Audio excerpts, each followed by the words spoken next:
edit. Any movie that starts off in Yiddish for 10 minutes, you've got me. Pretty big, Yeah. huh? I even understood it. I can't even believe it. Good job, Grandma. People have said that. Grandma? Good job, Grandmama. Ellen Barkin was saying that last night. She's like, I didn't grow She up understood speaking Yiddish, some. but from my growing up with Yeah. it, she could understand it all. Yeah. Well, my grandmother I was always. talking about your grandmother yelling at you to come in the room. Like in my Yiddish. booby would say, Yeah. "Come Essen." Yeah, Aw, there you go, Essen. right? Do you know all over New Oh, okay. York, We gotta there's go. these new Okay. places called Essens. They're delicatessens. Delicate. Oh, yeah? No They're called kidding. I Essens, never knew yeah. that. That's nice. Guys, congratulations. Thank you very much. On this, and I want to know, Adam. First of all, when you read this, was it, why were you so set on playing this guy? Because was it something that you really wanted to walk in somebody else's shoes?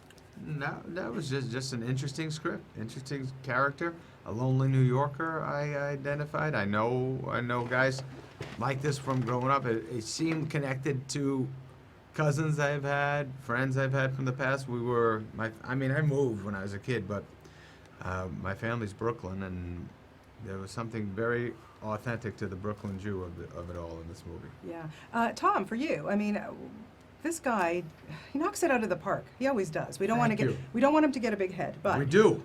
what We was do it want a about big head. Adam when you started to work with him, and why did you think he was the right guy to play this Max?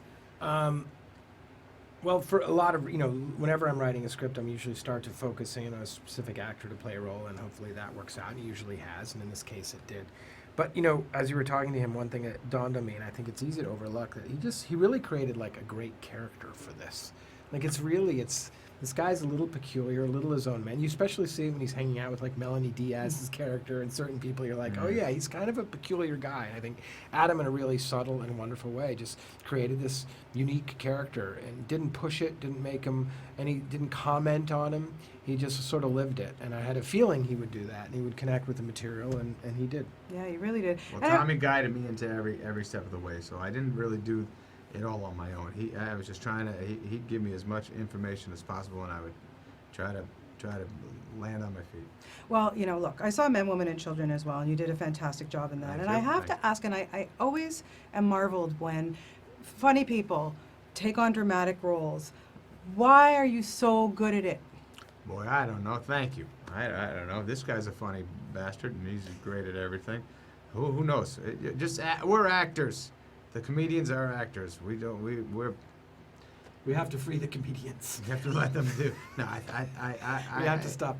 Look, I think he's right. It is just a question of acting. There's different styles and different approaches, and people's origins are all from different places, whether it's stand-up comedy or whatever. But, you think after 30 films or so, you just start to accept everyone as actors. And Adam obviously is. And there's very few people who have been on, when you think about it, there's very few people who have been on as many film sets as Adam has been working. That's It's just true. It's just by nature of it. And with that comes a certain amount of institutional knowledge and experience that very few people have. And I notice it being a director and being on set with certain actors. Like, he just doesn't miss much that's going on. I think probably part of that is growing up as a stand-up, and part of his special talent is observing.